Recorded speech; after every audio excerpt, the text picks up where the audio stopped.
क्या भारत के लोगों का गोल्ड प्रेम अब देश की अर्थव्यवस्था पे भारी पड़ रहा है? जी हाँ, माननीय प्रधानमंत्री नरेंद्र मोदी जी ने लोगों से ये अपील की है कि साल भर तक सोना ना खरीदे। साथ ही साथ में वर्क फ्रॉम होम की भी अपील की है, जिससे डीजल और पेट्रोल बच सके, क्योंकि हम देख रहे हैं किस तरीके से जो है देशों में युद्ध मचा हुआ है। उसको देखते हुए उन्होंने अपील की। प्रयागराज में मौजूद हैं हम, और यहाँ पे हम देख सकते हैं कि सराफा बाजार में भी काफ़ी ज़्यादा सन्नाटा, साथ ही साथ में हलचल भी है।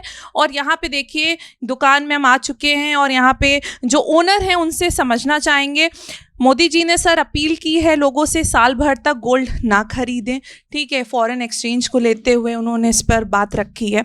क्या कहना चाहेंगे आप, किस तरीके से इस पूरी जो उन्होंने अपील की उसको किस तरीके से देख रहे हैं? देखिए, महीने 2 महीने की बात होती तो हम समर्थन करते। अब साल भर की बात है, कहाँ से हो पाएगा? प्लस हमारे कारीगर, व्यापारी भाई सब कहाँ जाएंगे? सब इसी से सबका पेट जुड़ा हुआ है। तो अभी अगर हम मान के चलें कि जल्द ही कुछ महीनों में शादी का सीज़न जो है वो शुरू हो जाएगा, तो उसमें क्या भारी नुकसान आप होते हुए देख रहे हैं? पूरा नुकसान होगा ही, क्योंकि शादी अब आगे सीजन है ही है पूरा। अभी हम लोग सन्नाटे से पूरा गुजरे, अब शादी का सीजन, उसी में इंसान 2 पैसा कमा लेता है। अब तो पूरा सन्नाटा ही हो जाएगा फिर। तो जनहित में आप इसका जो उन्होंने अपील की है उसका समर्थन कर रहे हैं, नहीं कर रहे हैं? समर्थन तो अभी हम नहीं कर रहे हैं। अगर महीने 2 महीने के बाद तब मैं समर्थन करता। साल भर की बात कहाँ से कर पाएंगे हम लोग? सबका पेट जुड़ा हुआ है, कैसे कर पाएंगे? कहीं ना कहीं ऐसा नहीं लग रहा कि शायद अब डिजिटल गोल्ड की तरफ लोग बढ़ने लगेंगे तो और ज़्यादा व्यापार ठप होने की संभावना है? व्यापार तो ऐसे ही ठप था, गोल्ड का भाव महंगा होने के कारण।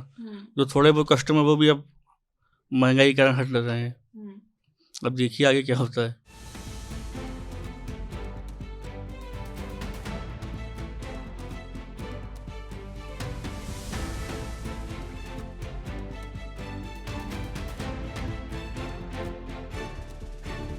तो देखिए प्रयागराज के पुराने शहर यानी कि चौक में हम मौजूद हूँ। यहाँ पे सबसे पुराने जो स्वर्ण व्यापारी हैं वो यहाँ पे देखने को मिलते हैं, उनकी दुकानें देखने को मिलती हैं। और देखिए एक और दुकान में हम आए हैं और यहाँ पर भी हम देख सकते हैं कि काफ़ी ज़्यादा सन्नाटा है, लोग नहीं दिख रहे, कस्टमर नहीं दिख रहे। अपील के बाद हम कह सकते हैं कि लोगों ने माननीय प्रधानमंत्री जी की बात को रखा है। भैया आपसे भी हम समझना चाहेंगे, माननीय प्रधानमंत्री जी ने लोगों से अपील की, काफ़ी सारी अपील की, उसमें से एक अपील ये भी थी कि गोल्ड को लेके उन्होंने कहा कि साल भर गोल्ड ना खरीदे लोग। आप लोग किस तरीके से देख रहे हैं, मार्केट में किस तरीके की हलचल है आप लोगों के बीच में? देखिए, पहले तो मैं आपको स्पष्ट कर दूं, सोने की बढ़ोतरी की वजह से हमारा धंधा पहले से डाउन है, और रह गई आगे स्थिति मोदी जी की वजह से डाउन हो गई। उन्होंने क्या किया कि कहा कि 1 साल आप सोना ना खरीदिए। रह गई 1 महीने 10 दिन 15 दिन की बात होती तो हम व्यापारी उनका समर्थन कर सकते थे, लेकिन 1 साल की बात जब रहेगी तो हम व्यापारी उनका समर्थन नहीं करेंगे। हम व्यापारी सब इसके विरोध में खड़े होंगे, और जहां तक कि हमारी यूनियन इसका समर्थन भी करेगी। और इतना ज़्यादा सन्नाटा होने के बावजूद भी आपका ऐसा भाषण आएगा कि आप सोना चांदी मत खरीदिए और लोगों से आप अपील करेंगे, तो इसका मतलब कहीं ना कहीं आप डिजिटल इंडिया बनाना चाहते हैं सोने में भी। क्या आप कहना चाहते हैं कि मे भी ये सरकार की इसको जो है डिजिटल गोल्ड के को बढ़ावा देने के लिए ये कदम उठाया जा रहा है? जहाँ तक कि हम व्यापारियों का कहना तो यही है कि डिजिटल की तरफ ये ले जा रहे हैं इसको।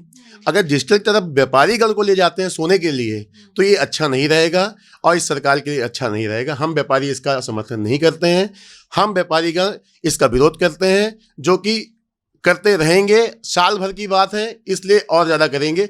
1 महीने 2 महीने की बात होती तो इनके साथ खड़े हो जाते हैं। तो जनहित में क्या आप देश के साथ नहीं हैं इसमें? नहीं, देश के साथ तो सदैव व्यापारी खड़ा रहा है, परंतु व्यापारियों के साथ कई लोग जुड़े होते हैं। जैसे कि हमारे साथ हमारा कारीगर जुड़ा हुआ है, हमारे स्टाफ जुड़े हुए हैं, हमारे पर्सनल खर्च जुड़े हुए हैं। अगर हम साल भर इनके साथ खड़े हो जाएंगे तो हमारा पेट और हमारे व्यापारियों का पेट कौन चलाएगा? ये मोदी जी बताएं। तो किस तरीके का विरोध आगे हम देख सकते हैं सराफा बाजार में या स्वर्ण व्यापारियों के जरिए? हम लोग दुकानें नहीं बंद करेंगे, जैसे दुकानें चलती थी उसी तरीके दुकानें हमारी चलेंगी। कस्टमर से हमारी अपील है कि वो आए, सोना खरीदें, जैसे हम सोना बेचते रहे उसी तरीके सोना बेचते भी रहेंगे और इसका समर्थन नहीं करेंगे।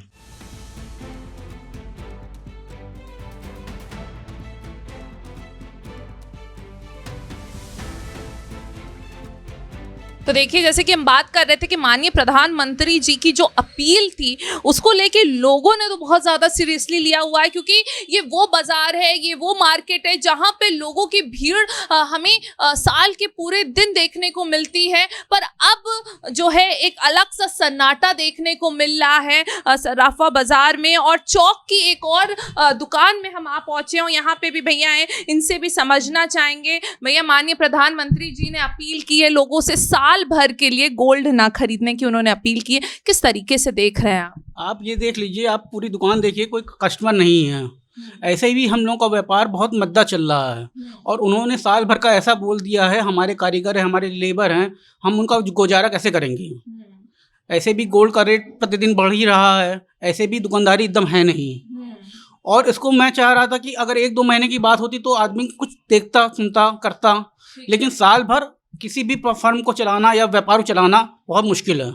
कहीं ना कहीं बहुत से लोग ऐसी भी बात कर रहे हैं कि सरकार चाह रही है कि डिजिटल गोल्ड की तरफ लोग बढ़ें।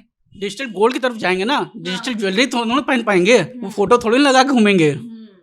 हमको तो डिजिटल, आप फिजिकल गोल्ड जो भी है 49 वाला जो आप खरीद सकते हैं, लेकिन ज्वेलरी तो आपको फॉर्म में आपको दुकान पे आना ही पड़ेगा ना। और लेडीज़ों का गहना है, ये सजावट का। अभी वेडिंग सीजन आने वाला है और क्योंकि देखिए देश के प्रधानमंत्री ने ये अपील की है, तो हम तो देख पा रहे हैं कि लोगों ने काफ़ी सीरियसली इस बात को लिया हुआ है। क्या कह सकते हैं कि आने वाले सीजन या आने वाले साल में बड़ा घाटा आप लोगों को देखने को मिल सकता है? कुछ होगा ही होगा। जो मोदी जी अपील करते हैं उसका फ़र्क बाज़ार में दिखता है, और उन्होंने परसों जो भाषण बोला है उसका फ़र्क बाज़ार में दिखने लगा है और आने वाले समय में और दिखेगा। हम कहेंगे कि मोदी जी को ये भाषण वापस बोलना चाहिए कि लोग सोना ज़्यादा खरीदें, जिससे लोगों को रोजगार और मिले, हम लोग को कुछ मुनाफा भी हो उससे। देखिए, कहीं ना कहीं माननीय प्रधानमंत्री जी ने बात बोली है, जनहित में बोली है, देश के हित में बोली हुई, तो उसका आप समर्थन नहीं करेंगे? समर्थन, देखिए, एक व्यापारी होने से मैं समर्थन नहीं करूँगा, क्योंकि मैं इस व्यापार से जुड़ा हुआ हूँ, मुझे नुकसान होगा इससे। अगर और कोई चीज़ बात पे होता तो मैं उससे समर्थन करता। तो देखिए, मैं पुराने चौक में सराफा बाजार में बाहर खड़ी हुई हूँ और एक बार अगर संजीव जी तस्वीरें दिखा पाएं कि देखिए लोगों ने माननीय प्रधानमंत्री जी के द्वारा की गई अपील को कितना ज़्यादा सीरियसली लिया है। हर दुकान में एक तरीके से आप देखिए कि सन्नाटा देखने को मिल रहा है, कोई भी ग्राहक नहीं देखने को मिल रहा है। तो देखिए, माननीय प्रधानमंत्री जी ने ये अपील की है, देश के हित में ये अपील की है, देशवासियों के हित के लिए ये अपील की है। पर अब जो गेंद है वो व्यापारियों और जनता के पाले में है। क्या व्यापारी अपना जो उनका व्यक्तिगत लाभ है उसे छोड़ने को तैयार है? जो जनता है वो परंपरा को छोड़ने के लिए तैयार है? और जनहित में क्या आगे आती है जनता और व्यापारी? ये देखने वाली बात होगी। वीडियो जर्नलिस्ट संजीव मिश्रा के साथ अनुम फातिमा, भारत एक्सप्रेस, प्रयागराज।